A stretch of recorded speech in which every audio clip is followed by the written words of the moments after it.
This is Eric Troop. I am one of the writers and directors of Deadly Famous, and you're listening to Without Your Head. Get into it. All right, and we are back here and Without Your Head Horror Radio. I'm the caretaker, Nasty Nelly Jones, along with my right-hand man. Make me the grave digger, Terrible Troy. Oh, man. And joining us right off the bat, we've got Scott Anthony Leet. He was in the movie Freeway Killer, which we'll be talking about. How you doing tonight? I'm doing great, mate. Thank you. All right. How you doing? Not too bad. Terrible Troy over there. Oh, yeah. Watch out for me. Generally, John couldn't join us this evening, but hope he feels better. This is like the cursed interview, because we were going to have you on, and you got sick, and then I got sick, and then I was down for like 10 days, actually. It was pretty intense. Wow. Kind of hit me like a tornado. It was crazy. Mm-hmm. Yeah, and then we kept postponing, and then we were finally able to do it. Yeah. So it's great talking to you guys, man. And again, Terrible Troy, I appreciate the photo. That was cool. I blew it up and put it on my wall. I'm glad you liked it. Yeah. I can send you a bigger one. People that don't like them, you know. Right. No, I love it. I think it's great. Good. That's always cool. There's been a few people, we won't name any names on here, but they said they were a little balder than they thought they were. Right. Right. I'll say that they thought they were. Exactly. But we're going to talk about Freeway Killer tonight. You can get it on DVD. Is it on Blu-ray? You know, it is on Blu-ray, I believe. So you can also get it on Blu-ray. And I think you can get it on Netflix as well. Mm-hmm. Yeah, that's where I got mine, is off Netflix, and then I told Troy about it. And I don't know if you know this or not, but Netflix is doing a new 28-day rule where you can't rent a lot of the new releases for 28 days, which kind of sucks. Oh, really? Yeah. I didn't know that. Yeah. Well, how did you get involved in a Freeway Killer?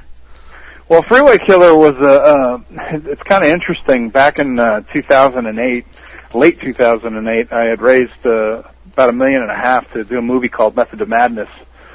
And Method to Madness is about a method actor from Belfast, Ireland, you know. So I had this Irish accent going, you know, for all the people that were coming in to audition for the movie. They had no idea who I was or, you know, that I was even from Ireland. And it was kind of interesting because, you know, while we were in this huge casting office with various, you know, casting directors, there was this one casting director in there, and I said, so what are you doing over here, you know? And she goes, oh, we're casting this movie Freeway Killer, you know. And I said, really? I said, she goes, yeah, it's William Bonin, circa 1979. I go, well, that sounds interesting. She says, I said to her, I said, you know, I'd really like to audition for this, you know. And she says, yeah, we're really looking for an American for the role. And I said, well, I could do an American accent perfectly. And she goes, oh my God, how do you do that? And I said, well, you have no idea. You know, so anyway, so I go through the hoops, you know, blah, blah, blah. And I don't know if you remember, back in 2008, the economy went really bad. My financing fell out, and I ended up doing Freeway Killer. And what was interesting is they actually bumped the start date by about 4 months. And because of that, I got to do a lot of intense research. And at the same time, I was also saying, hey, you know, this Irish thing's really working. You know, so I started going into every bloody audition with the Irish accent, and I ended up booking 4 more movies. In fact, the last movie that I had done was Brittany Murphy's last movie. I was playing the bad guy in that. Mm-hmm. And they kind of bought into my Irish thing, hook, line, and sinker. And it was just interesting because, you know, in Hollywood, they're very much enamored with, you know, foreigners, you know, Scotland, Ireland, Australia, you know, all the guys who are famous from all these different places, England. And it was interesting to be on the receiving end of such. It's just amazing. You walk in with this accent, and all of a sudden you're like 10 points of an IQ higher than you normally are. And then they just receive you a lot easier than being an American, which was interesting. In fact, one of the movies I'd done with Taryn Manning and Eric Roberts, I was playing an Irish bassist who was very temperamental, blah, blah, blah, blah. And I had never been so loved in a movie. And that kind of hurt, you know, because I had played that character, you know, for the entire shoot. No one on the production knew that I was not from Ireland. None of the actors. I told them later after we finished the movie, but it was just a wonderful experience to just be in that zone for that entire time, 24/7, never broke character. But like I said, I was never so loved on a set, so I was like, is it the Irish accent or is it me? I'm not sure. Anybody involved in the movie still think you were Irish while you're filming it? Which one, Freeway Killer or the others? Or any of them, really. Well, what happened with Freeway Killer, because William Bonin was an American, and I very much of the method acting philosophy. Of course, when I walked on set, I had already altered the hair and the looks, and had the hair dyed like 3-4 shades darker, and had put on like 35 pounds, and it was a completely different character, so they had no idea. Mm-hmm. At that point, they were like, it's William Bonin. It's not even, they don't even know who Scott Leet is anymore, which is interesting because they didn't know prior because they thought I was from Ireland. All these levels, actors use, right? Mm-hmm. I was going to bring that up because when I was watching like the specials, and it was the first time I saw you, not as William Bonin, and I was like, man, that guy doesn't look anything like him. That he does. You look just like him in the movie, and then in real life, which is probably a good thing. You don't look anything like the guy. It was interesting. William Bonin, they didn't have a whole lot of information on him. In fact, on the internet, I only found a couple pictures of him, and you couldn't get any sense of height, weight, except for one picture we had like a little paunch, and he kind of looked like a short guy to me, but I really couldn't tell. But the thing that was outstanding about William Bonin, the first thing you notice in all the research, was just what a hair trigger temper he had, and also how he fit into society better than most serial killers. He was like a regular guy, and you couldn't tell that about him. And so it was interesting when he came on set as the guy, because you didn't have the benefit of time to, jump in and out of character. You're constantly in character during the whole movie because you're shooting fast. These movies shoot very quickly. You get 2-3 takes to do things, sometimes not even that, and you really got to be on your game. But it was an interesting character to play because of that hair trigger factor that a lot of people on the set were very much on edge. You could tell they were walking on eggshells around you because no one knows who you are really. All they think is you're William Bonin, and you never break character. It's interesting how people respond. Like I said, they loved me when I was Irish, and they didn't love me so much when I was William. Well, when you say like you get into a role like that and you want to stay in it while you're making the movie, does that like take a toll on you when you're playing a killer?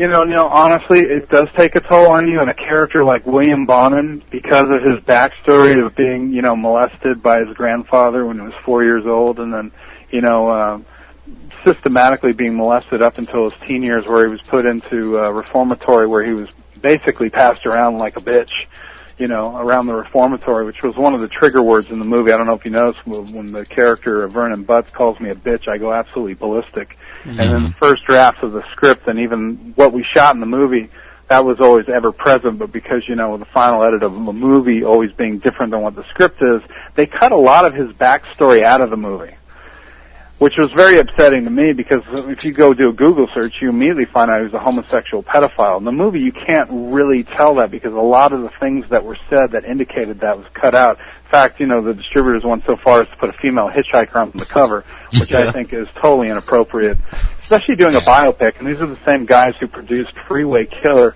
Dahmer, or the same guys who produced Freeway Killer. And, they never hedged away from any of that. In that particular movie, the homosexual aspects, the fact that, he cut up and ate people and did all those kinds of things. Mm-hmm. William was a hell of a character, and I think that backstory that he had, being molested like that and, going just through that kind of life made him who he was. And I think in part and parcel, that's where that hair trigger came from. He was a guy who was always looking to pull in these accomplices and basically create a family because he didn't have that family. I think a lot of these things are usually built out of love, but obviously because of the negative, deviant aspects of, growing up with that kind of personality, while you want to have a normal life, you really can't. Mm-hmm. And therein lies, Bonin. Yeah. I think it's probably because I really thought you were a really good actor in the film, but you could tell, like, there was a lot of, homosexual undertones, just the way you looked at the different guys, and just some of the lines that were in there. But do you think it would have been were you, like, upset that they cut that stuff out? Absolutely. Like I said, that was part of his backstory. And, playing William was extremely difficult. In fact, the first 5 days we shot all the kills sequences in the van. That was the first thing we had to do. Mm-hmm. And I got to tell you, there was twice in the week that we shot where I was doing this, and it was bloody and brutal, and I'm totally in character, and it's like we break for lunch, man, and I just had to go around the backside of the building and just I had to have a moment myself. I just broke down in tears like a baby. It was so upsetting to relive what this guy did. I mean, it's heinous, man. And mm-hmm. in fact, prior to taking the movie, once I did research on him, there was a part of me that didn't even want to play the role. I was like, why are we sort of celebrating this guy's life by making this movie? And a friend of mine, I was telling, because I was having a bit of a crisis of conscience about it, and he was like, the world needs to see people like this. It's a reason why people shouldn't hitchhike. It's a reason why people should have their left hand high when they meet someone who's so goddamn charming. Mm-hmm. And so, I took a different approach to that. But, once you're in that character and you're playing it, to a certain degree, it was spiritually debilitating. It really, really took its toll on me. In fact, I had a hard time washing that character off me months after the movie. Mm-hmm. And in that regard, sometimes, when you do that much research and have given the benefit of that much time of research, which is literally 4 months, which a lot of actors don't get, yeah. And then really delving into it and then, really going full bore on set, knowing that you don't have the benefit of time of doing multiple takes and stuff, you're trying to knock it out of the park every scene. Mm-hmm. And to do that, you have to be incredibly focused. Mm-hmm. And, it was a difficult shoot, to say the least. I noticed on the commentary they said, I think it was in the first person you guys killed in the movie, that Dusty, the guy who plays Vern, that in that scene he was masturbating while you were killing him, and they decided to cut that out. And do you think that would have just, what was the reasoning, do you think, there? I mean, would it just made the movie more twisted, like these guys more despicable, or? That was part of Vernon's character, he got off on the murders, and to a large degree, a lot of people thought Vernon Butts was his accomplice, but William Bonin really looked up to Vernon Butts. He thought he was just, God's gift to he just thought he was a great guy. He was very enamored with him, talked about him fondly, and just put him up on a pedestal.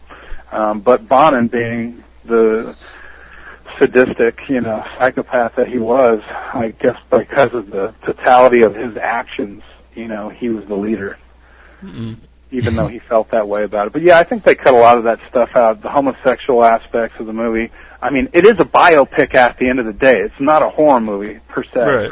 And I think, why would you cut out all the elements of this? I mean, I had a scene where I was with the kid Kyle when I walked into his room, and I was telling him about there's going to be men in your life who are very important to you. My first was my grandfather, and then there was this other guy, Thomas Curtis Sloan, which is a guy who had raped me in the reformatory, and I talk about it very fondly. I even tell that story at the kiddie pool when I'm squeezing the blood out. They cut all that out completely. Anyway, I end up bedding this kid over the desk saying, what are you, a sheep or are you a wolf? Because, sheep, as we know, get the short end of the stick. And so I'm behind him when I do that. Very, homosexual tendencies, which is true of Bonin. That's who he was. And they cut all that out. In fact, they went so far as to just make the story really about Bonin and, Vernon Butts, who was his initial accomplice / wife, if you will. Mm-hmm. And then bringing in Kyle, the young kid, who was kind of the equivalent of the new mistress, but right in front of Vern's face, which, causes a lot of tension between that, sort of love triangle, if you will. And that's the story they focused on. It did not feel like a biopic at the end of the day. But still an enjoyable shoot, even though it was, mentally disturbing in some ways. Mm-hmm. I'll definitely carry it with me the rest of my life, and into any other role that I do. I played the heavy for many, many years, and I do understand the psychopathic and the sociopathic tendencies and personalities because I've done it so much. But this was really the first time I got to dig in from top to bottom on a biopic. And so to that end, I wish that they'd stayed a little bit truer to his backstory. And, you know, I've noticed that a lot of the critiques from people were that, pretty much. Mm-hmm. They were upset that, why didn't you tell the truth, basically. Mm-hmm. Do you know, like, just what the reasoning was? They just didn't want it in the why they didn't want it in the movie? I'm sorry, I missed that. I just do you know like what their reasoning was, like why they cut that stuff out? They just thought more people would buy it or something. You know, that by putting a female hitchhiker on the cover of the DVD, right. Which is totally misleading. Yeah. Then you watch and if I had to say psychologically, it's probably easier for an audience to view man-on-woman violent sex as opposed to man-on-man. Yeah.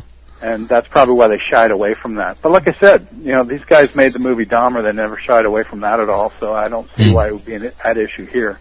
Mm-hmm. But all the stuff that we shot, that I know we shot, I remember I sat there watching the movie for the first time, and I was like, oh, here comes this part. I love this part. What happened to that part? Yeah. You know what I mean? Where'd the part go? Mm-hmm. And then I'd be watching, and I go, oh, here's that part, and it's gone. Yeah. You know, and I was like, oh, man. But that's what happens, you know. As actors, we get paid to do our thing, and we have no more input at the very end, I guess, unless you're a very big star, which I'm not. Mm-hmm. So. Is that frustrating, though? Like, if you put so much into it, and you said, like, you were going to carry it with you for the rest of your life? Absolutely, because, you know, you want it to be, you know, as great as it can be. I mean, I'm not a humongous name actor in Hollywood, obviously.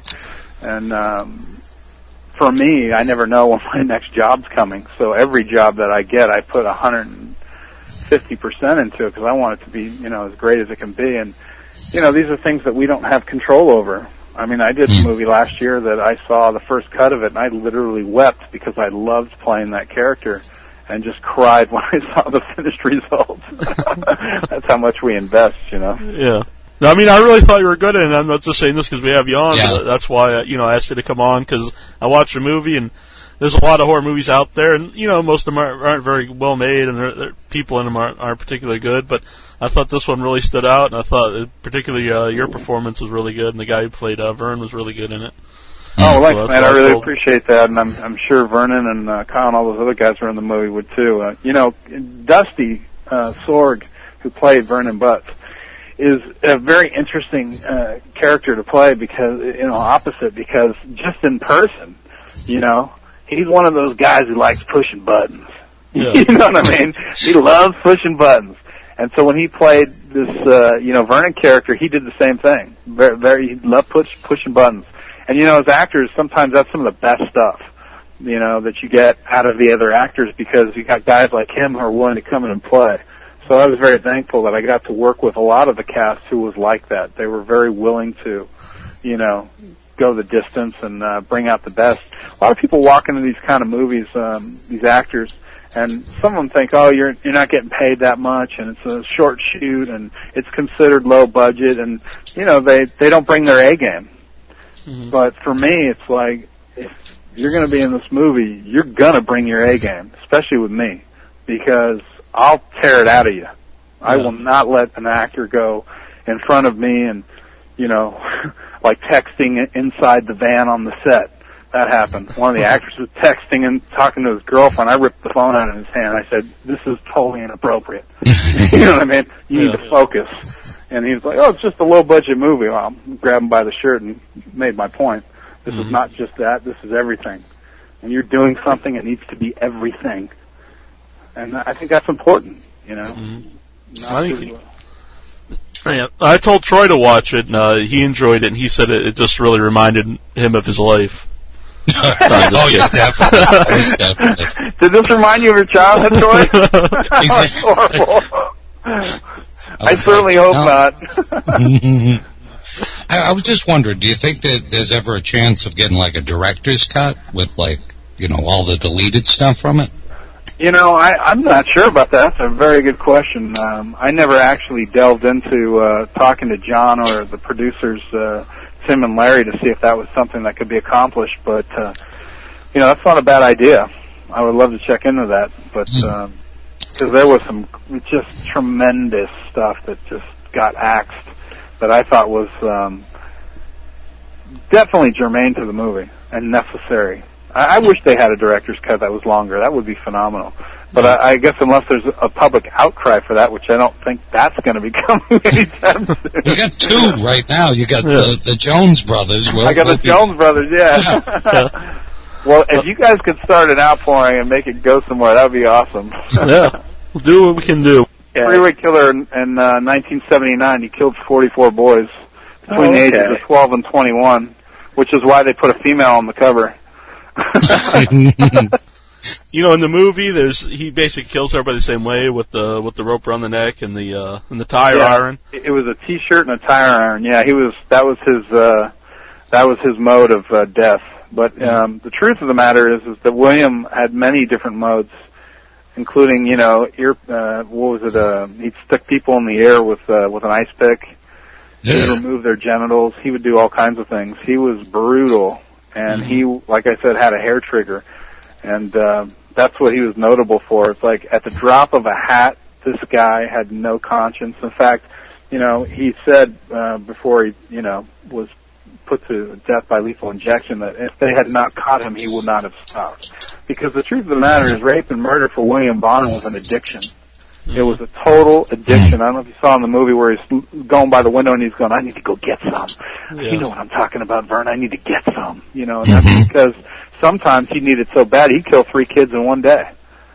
And what happened in this particular movie, obviously, is when he saw Kyle, he saw something else in him, and he recruited them and ruined their lives, basically. And that's a big power trip as well, especially for a psychopath, is to get somebody else involved with what you're doing.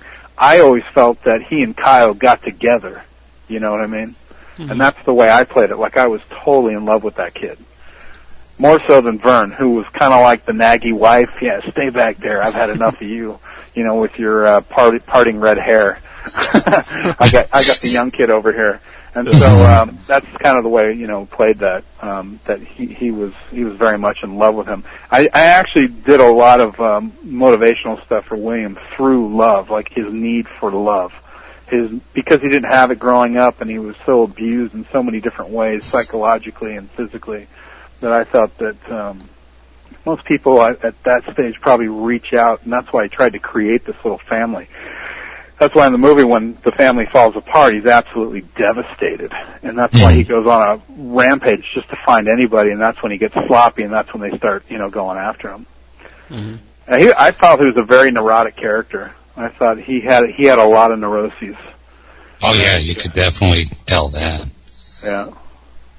Although it speaks volumes of, everybody's performance, because you could still get that vibe from everything, exactly what you said, even though they didn't add in, didn't let a lot of it stand. Well, that's part of, just like becoming the guy. Mm-hmm. Once you become the guy, like I was there, it's like I said, we shot 3 6-day weeks, and, you don't break 24/7, man. It's like gung-ho. Mm-hmm. And, I think understanding who he was, and knowing the kind of thoughts that he had, which is, like I said, when that movie was over, it was hard to wash those just disgusting thoughts out of your head, because, that's really what makes a character, I think, interesting, especially a guy who's unpredictable. A guy who's elicited unpredictable behavior from the very beginning of a movie, I think keeps an audience on edge, because you never know what he's going to do next. But the thing that made William Bonin devastating, I felt, was that he had a hard time, and I did on the set, controlling these just wicked thoughts that would come in and out of his mind at all times. But that's the kind of stuff, I don't know if you watch the movie, you'll see it's like every 1 second I'm looking at Kyle lovingly, and the next minute I want to rip his head off. It's that kind of unpredictable mindset that I think kind of, came across with that character. That's probably why, some of those backstory elements that weren't there probably weren't completely missed, because I think a lot of that came out with the character, just playing him. I was so much into his head, you probably felt what I was feeling. When Michael Rooker popped up in the movie, I actually thought it was like kind of be like an in-joke to to like movie fans thinking this is like Henry popping up, just like talking to like a fellow serial killer, and I don't give away all the movie. He plays a totally different character. I guess you find him in the beginning there. He's the cop, but what was it like working with Michael Rooker? Michael Rooker is awesome. He's a great guy from Chicago. He's just a real stand-up, salt-of-the-earth guy. He was wonderful to work with. It's funny, when we were shooting the movie, he didn't have the benefit of time of working on his script, and so he came in for the day, and he had quite a bit of a dialogue with me in particular. And here I am in my 15th day. They put him at the end, and I'm like in a zone and just rolling, and he'd sit there and he'd say blah blah blah, and then he'd look over to the script with a line, and I was just sitting there going, all right, and he kept doing this. Well, after a while, we had done some wide shots, but when we started moving closer, and at one point I was just so like wanting to just dig in with Michael Rooker. You know what I mean? Yeah. And I said to him, I pointed to the script. I go, do you mind? And he says, what? And I took his script and I just crumpled it up and I threw it just violently against the wall. And I go, I think we're about done with that shit, aren't we? And he looked at, the director looks at me, he's behind him like he's going to lose his lunch, because this is our big star in the movie, and Michael just was so awesome. He goes, oh, it's like that. I go, yeah, it's like that. And so from then on, it was kind of like I drew a line in the sand, and we were going to start really playing now. And then that's when it got really exciting, because he didn't miss a word, didn't miss a beat. He got into a zone. We were connected with our eyes, man. There was just energy in that room. It went from 0 to 60. It was great. I love that. And I love actors that want to do that. No star attitude, none of that bullshit. You know what I mean? It was just real. And so thankful to get to work with that guy. He was fantastic. Loved him. In fact, we worked earlier that day, and we just met, and we had to do a super intense scene at the newsstand.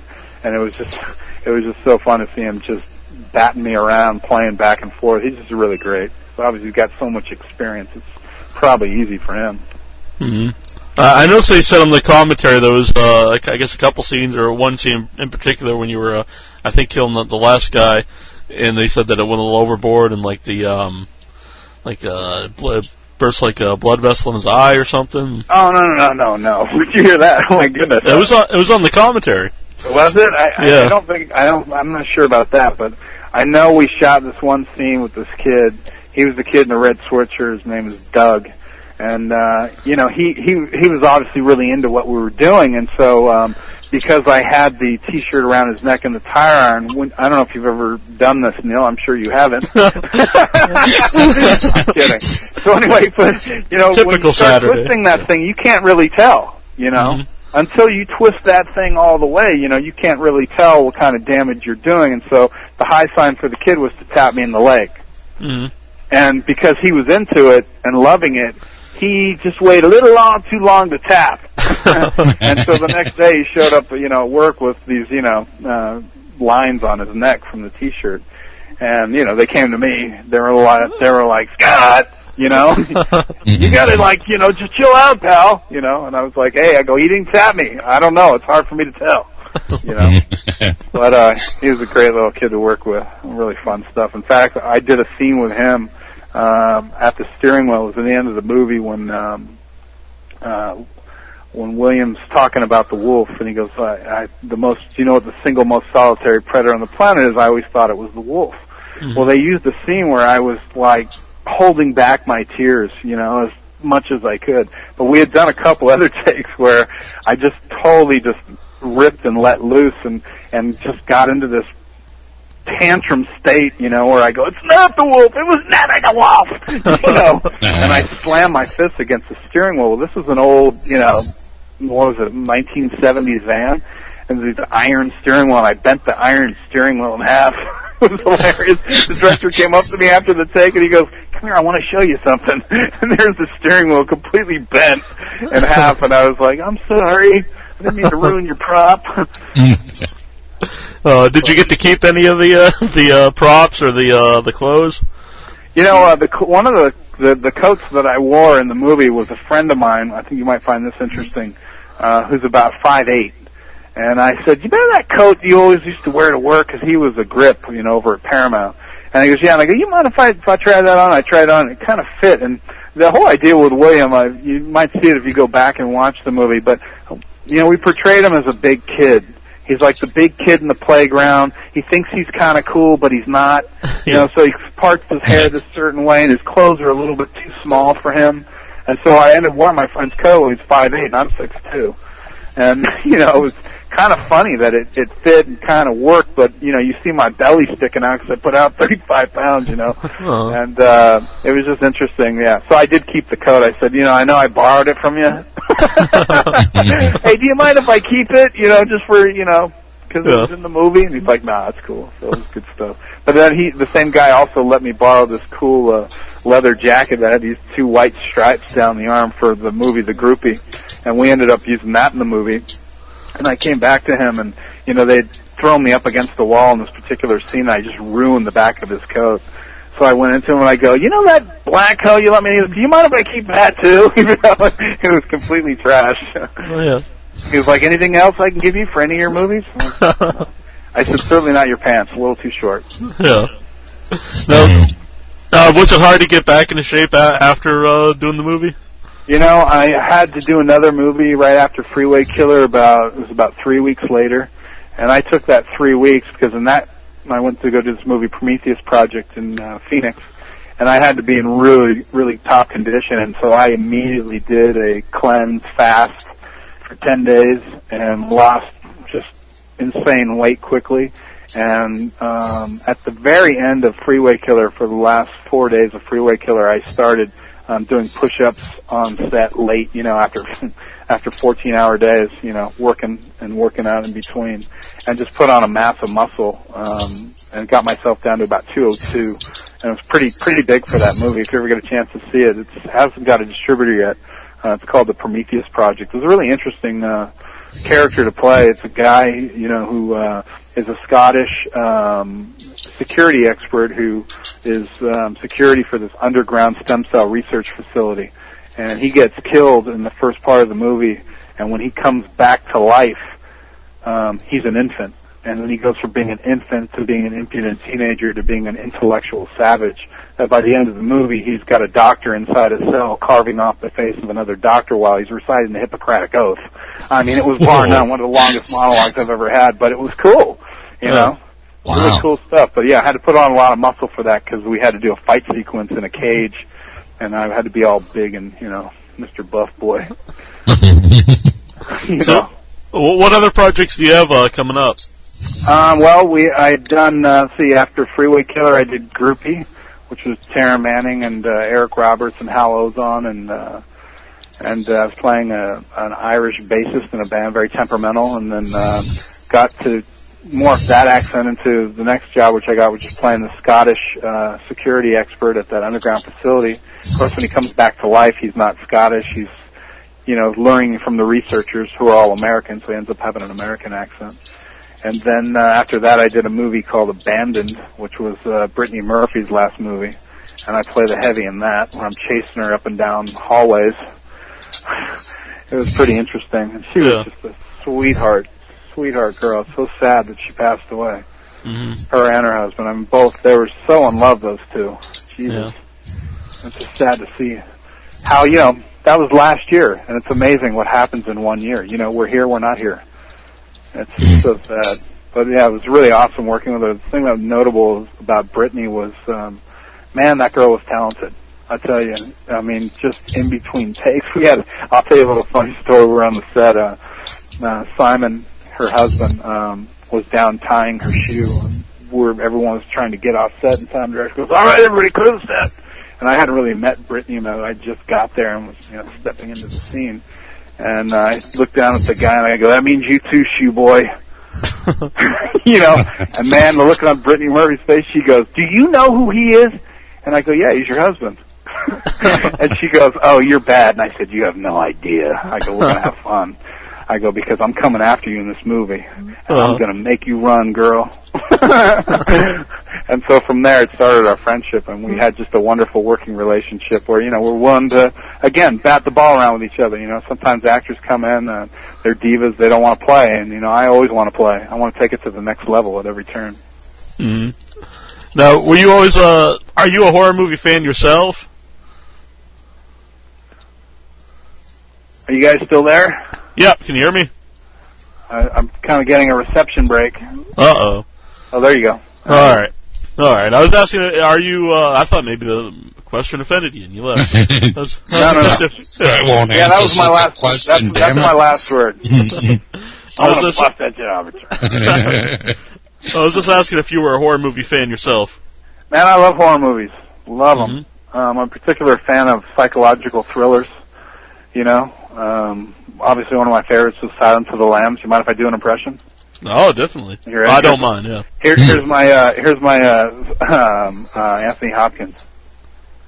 I'm offering you a psychological profile on Buffalo Bill. I'll help you catch him, Clarice. I love doing that guy. Good. I think it was good stuff. Yeah. I know Troy doesn't. Do you do an impression of him, Troy? No, that's not one of mine. I think John's the one for that. He's sick. Yeah. I love doing impressions. I've been doing impressions since I was like 4 years old. Mm-hmm. I've done just about everybody, and it's funny. I did stand-up comedy for a while, doing stand-up impressions. I won a couple comedy competitions in San Francisco before I came to LA, and tried to do the comedy circuit down here. And it was interesting. I got into it, but I guess because of being a pro athlete, I'd always woke up early in the morning and worked out, and do stand-up, you kind of got to be a night owl. Mm. And then, after doing impressions, every time someone new would come along, like I always did Jack, everybody does Jack Nicholson, blah, blah, blah, and Chris Walken and all those guys. And after a while, I was kind of like, I'd like to create a character through film or TV or something that's just memorable enough to hopefully somebody, an impressionist out there, would do an impression of me. You know what I mean? That's pretty cool, yeah, yep. Right. And I just stopped. I stopped doing stand-up. I was like, I don't want to do this anymore. I don't like the hours, and I don't want to keep doing impressions of other people. So I'd like to go out and create some of my own characters. Mm-hmm. And to that end, have been quite unsuccessful. Because no one's seen my work yet. Yeah.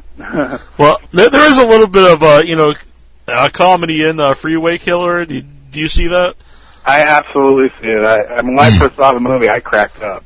Yeah. To me, there was just some funny moments just across the board, not just with me, but the other guys that I was working with that I thought were hilarious when we were at the table. And remember when all blew up and I ended up kicking the hell out of Vernon? Mm-hmm. Just his reactions, when he was sitting there while we were laughing, on set, because we were both completely high. You know what I mean? And it was just funny to me, just how in that moment, we're in a different zone, and to see the final movie, and he's just sitting there like he's like a mother hen, completely upset. To me, it was hilarious. Yeah. It's just funny things, and you wouldn't think of that in that movie. What did you think was funny? Actually, the same guy, Vern, though, when he was looking, I think it was you and the other guy, and he just kind of slicked his hair back and did like a little pelvic thrust. I thought that was pretty cool. Yeah, you were talking about after the kiddie pool thing. Yeah. Yeah, it was weird. There's some weird stuff in this movie, seriously. Just seeing him with the wizard's hat was pretty good, too. Well, that's true, though. Vernon Butts thought he was a wizard. He really did. He was, like, really into this wizardry thing. And it's so funny, when I first saw that, I just cracked up. I thought it was funny, but again, like William thinking he's part of his family, it was just very much, something that he accepted. Mm-hmm. And really liked, I don't know if you know, he was like, I've seen him, read minds. It's not a parlor trick. He really believed. That's why I said he was so enamored with Vernon Butts. He was in love with him, obviously, at one point, but then along came the new kid. That's the dynamic of that relationship that I thought was, pretty interesting. Mm-hmm. Now, that is one part, though, that does, in all seriousness, remind me of when we were kids. We used to play a lot of D&D. We never dressed up as wizards, but they had the D&D books in the movie, so that was pretty cool. Yeah. I don't know if it's cool or not, but something we used to do. Oh, you're right, Neil. I could see, like, Rob getting real mad if somebody was, making fun of, I want to be this character or that character. Yeah. Just taking everything and throwing it on the floor. In the commentary, they actually said that you were really good at dying because you could keep your eyes open without blinking. Yeah. Is that something that's hard to do? Or it's funny, when I was younger, I don't know why I would do this, but, I was a professional football player. I used to punt footballs for the Rams and the Cowboys.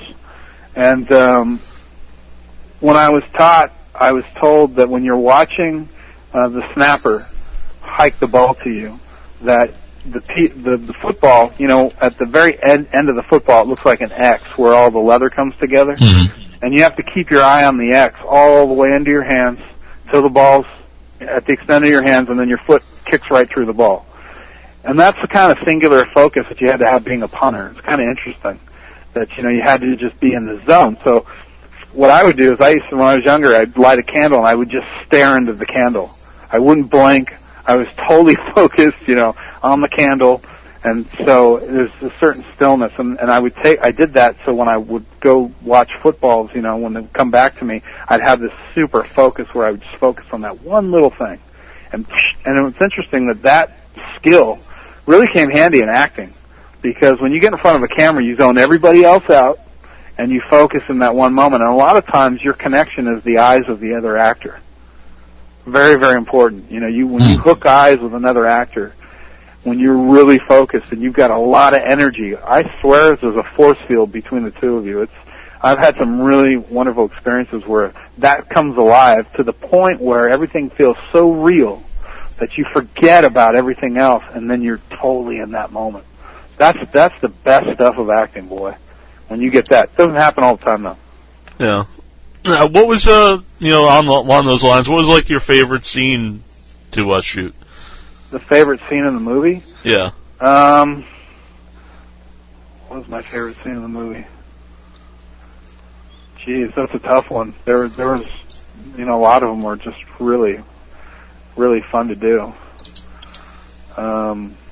With the exception of the kills, man, those are gnarly. But, I don't know. I have to think about that. Yeah. No, you got the, I know what scene. I know what scene.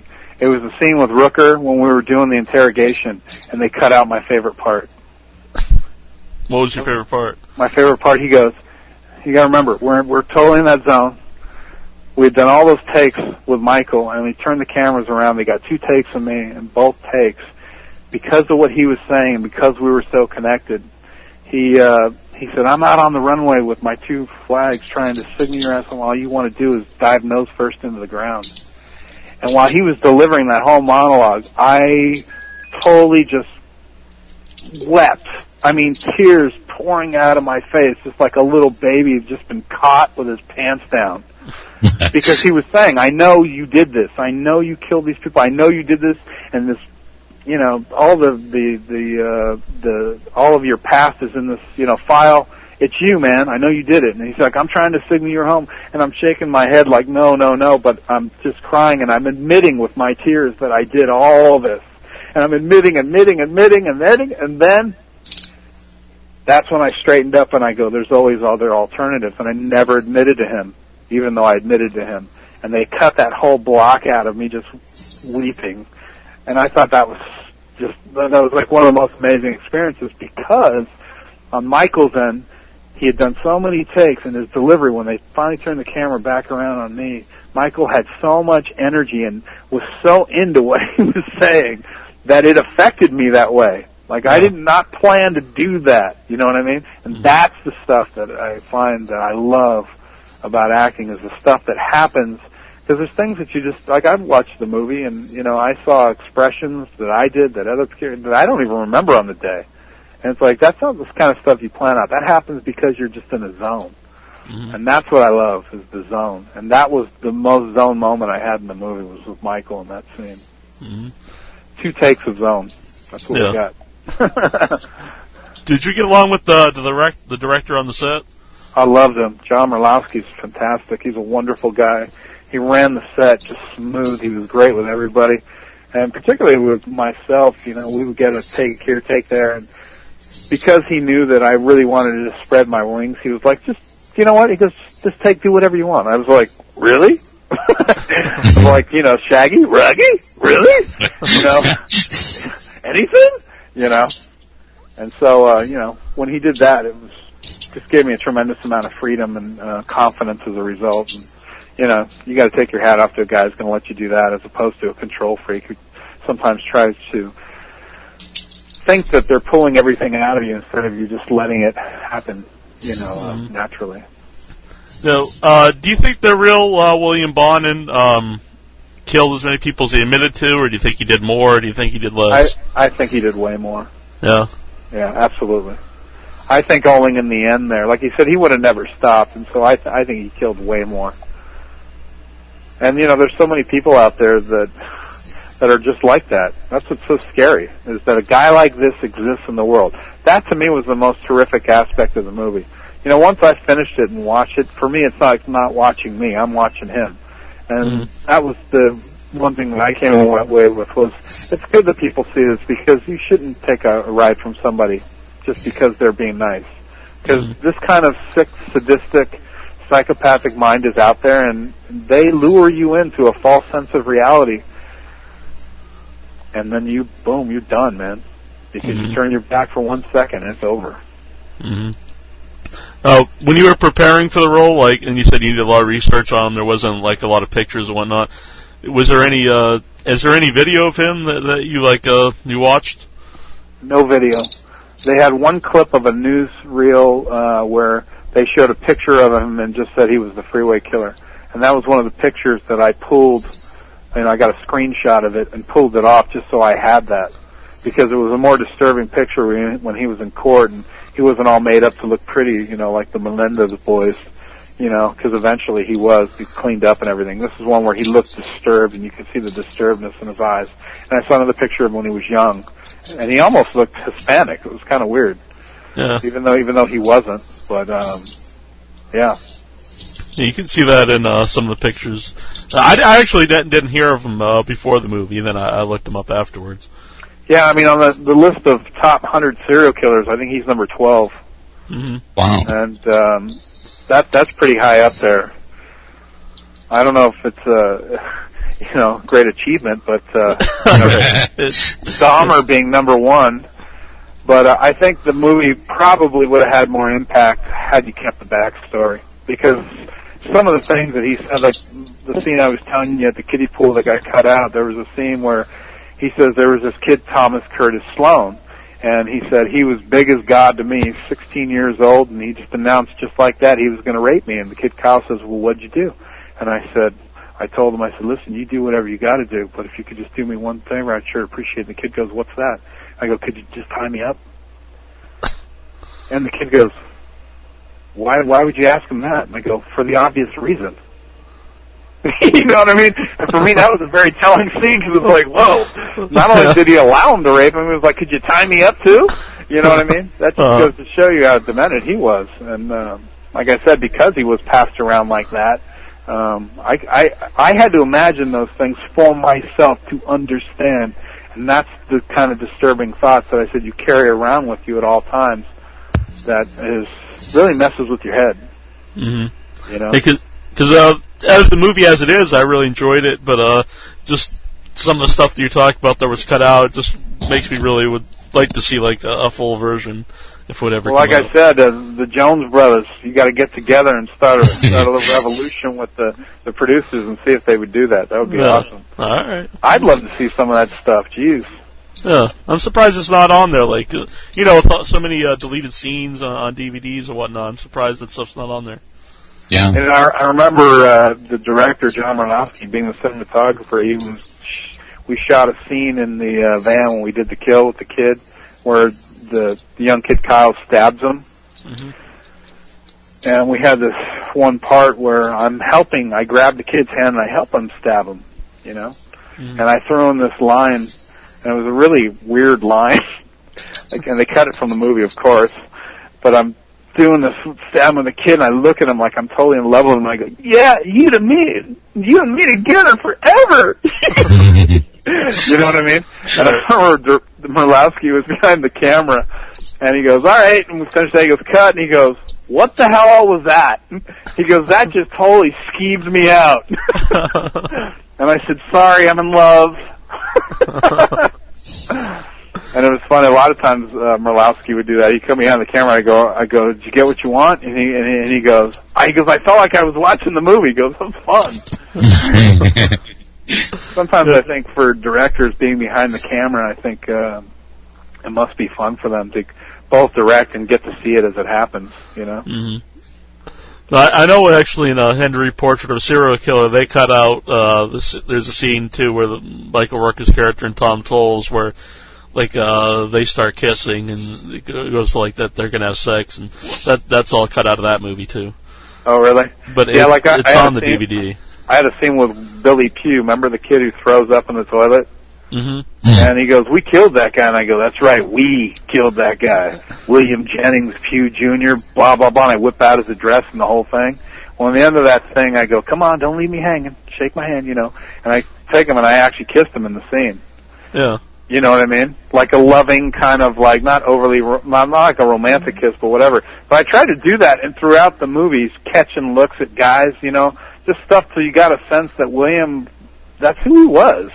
Mm-hmm. You know, he wanted these. He wanted to own these people. He wanted to own their souls. You know, and you can only get that kind of look when you're thinking those kind of things. Mm-hmm. All the looks are still in there, definitely. Mm-hmm. Is that something you think about too when you're acting? Is movement with your eyes and whatnot? You know, I never really think about anything. Actually, I never plan anything in terms of like, you know, if I shoot a look here, I do this or that. Everything for me is about energy and momentum and connection. And, you know, when you have those three things in synergy, I think a lot of great things can happen on a movie set because, you know, you're recreating life. And it's funny, a lot of people are like, oh, you're an actor. That means you lie for a living. That's not true. When you're an actor, man, you are recreating truth at its finest if you take it seriously. You know what I mean? And that's hard to do in these little moments, but that's what reminds me of playing sports. You have these little moments in time where things come together so perfectly that you can score a goal, kick a game-winning field goal, or kick a 88-yard punt in the air. You know what I mean? Mm-hmm. Those things happen because you get in a zone, and it doesn't happen all the time. But you know, when you get with actors who, like I said, who want to play and who want to just go the distance, and they put their egos aside, and they just really want to go as far as they can, then I think you get that. Mm-hmm. Now I know you're also in a band. You know, I had a band in 2001, and that's where I got my nickname, Brogan. You don't know this, but everybody calls me Brogan. I know it from the email. Right. What happened in 2001 after 9/11 hit, you know, I was sitting at the computer, and I was very much wanting to, say something, and I just felt paralyzed. I couldn't even write, and I went up the street, and for the first time in my life, I bought a guitar, I bought a chord book, and 3 days later, I somehow figured out how to write a song. I wrote a song called American Man. It's on my website if you ever go to it, ScottAnthonyLeet.com. And it's about a guy who dies in the 9/11 building. The spirit comes back stronger. It was my way of doing that. I was going to put a music video together and try and raise money for the, victims in New York. And ultimately, every actor on the planet came out and raised $1 billion. And somehow my thing seems insignificant, but it was fun to do. Mm-hmm. And from there, I became so enamored with music and singing that I put acting down for about 1.5 years. I built a music room, and I put together a band, and I created a lead singer for myself by the name of Brogan Rafter from Belfast, Ireland, you know. And so 3-4 nights a week, I got to go down and be with my band mates, you know, who thought I was from Belfast. And we'd party and drink and do all kinds of shit, you know, and it was very fun.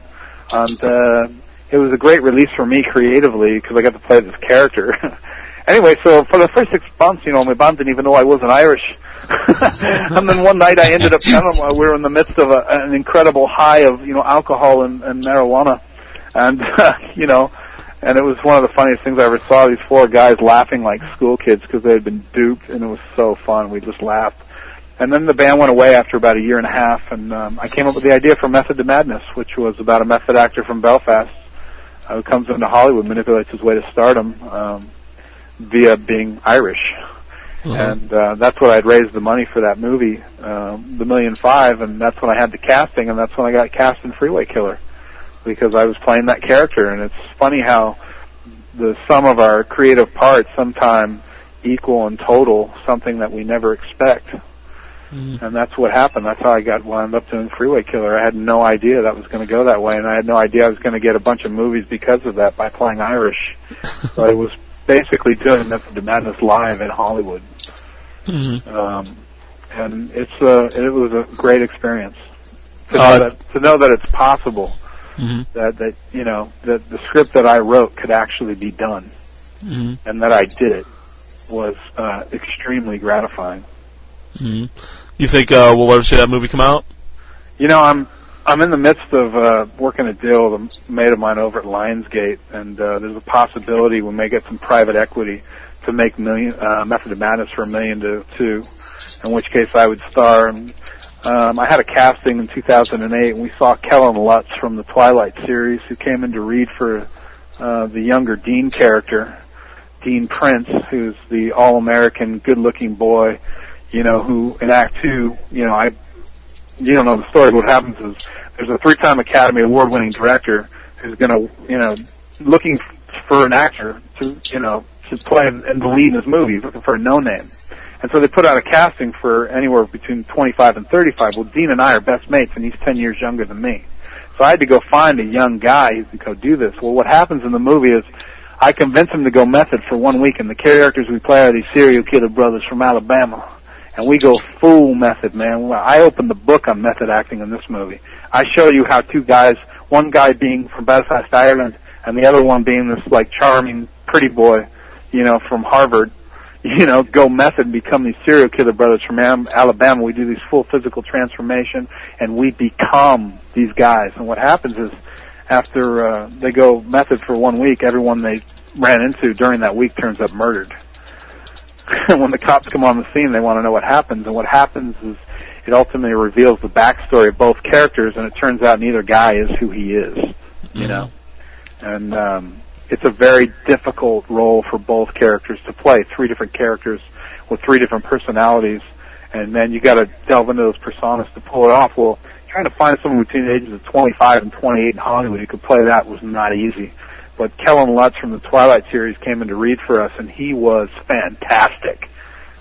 And, you know, which is surprising because you don't expect that out of that kid. But ultimately, if I had my choice of guys to go to, I would probably go after Kellen Lutz, because I think he and I would tear it apart. And I think he's one of those guys, based on the audition that I gave him, which he left the audition sweating. He had never been put through the ringer like I put him through. And I think we would work well together. But, you know, that remains to be seen at this point, because we need to raise the money. Yeah. But Method to Madness is my pet project.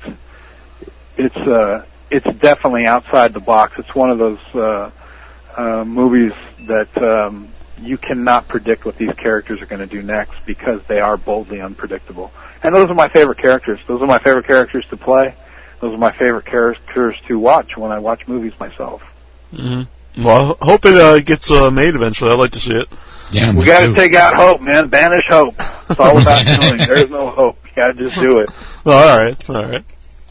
Well, I also want to see the Prometheus project, which I did not know about until you talked about it. But I was reading it on IMDb. It sounds really cool. It's out now? It's not out, actually. Yeah. It's just being finished, edited. I think Abandoned, the Brittany Murphy movie, is coming out in August, September on DVD through Anchor Bay. I think Prometheus Project has not found a home yet. It's just finished being edited. So I don't know, but I will send you a picture of the poster if you want. Yeah, that'd be really cool. Yeah, I'll send it off to you, man. I think you'll like it. Yeah. It looks like I'm biting this girl's ear off, but in fact what it was is I was yelling in her ear. But if you go to my website, you can check out the trailer for Prometheus. It's on there. Okay, cool. That's ScottAnthonyLeet.com. Yes, sir. Yeah, we'll have the link right on the website in case anyone out there can't spell. You can just click on it. Yeah. That's cool. I appreciate it. Yeah. Well, I want to thank you for coming on tonight. Hey, man, it's been my pleasure. I appreciate it. I really like talking to you guys, and if you ever want to talk, just give me a shout. I'd love to hear from you guys. And again, Terrible Troy, thank you for my poster. I appreciate it. Oh, you're welcome. I'm just so happy you liked it. Yeah, it was terrific. I got it on my wall here. Oh, Scared cool. the hell out of my girlfriend. He goes, "What's that?" And I go, "That's me. Can't you tell?" Do you still have the mustache working, or did you get rid of that? You know, I actually have a full beard. Okay, good man. Close cropped, and my hair is about shoulder length right now. I look like a hippie. I like to keep it long so I could always, trim down from there. And I never get cast for clean cut, so what's the point? You know what I mean? Mm-hmm. Actually, to be honest, Troy, he does look a lot like you in some of his pictures. Does he really? Yeah. Only Troy's hair is a little longer, but really? Sure, no one cares about he's that. He's probably taller than me, so. Oh, yeah. All right, thanks again, man. It was really cool. And we'll try to have you back on sometime when some of these other movies come out. Yeah, absolutely. Yeah. If any of these see any of the light of day, I'd be happy to talk. Ooh. Uh-oh, I think we might have lost him already. No, that's me. All right. I actually have a call coming in, so I will bid you guys adieu, and thank you so much, and I'll catch you later. All right, see you, man. Perfect. Thanks a lot. See you guys. Bye. Bye. This is Tom Tolles. You're listening to WithoutYourHead.com, and you're doing it without your head. Think about it. Oh, wait, you can't. You don't have a head.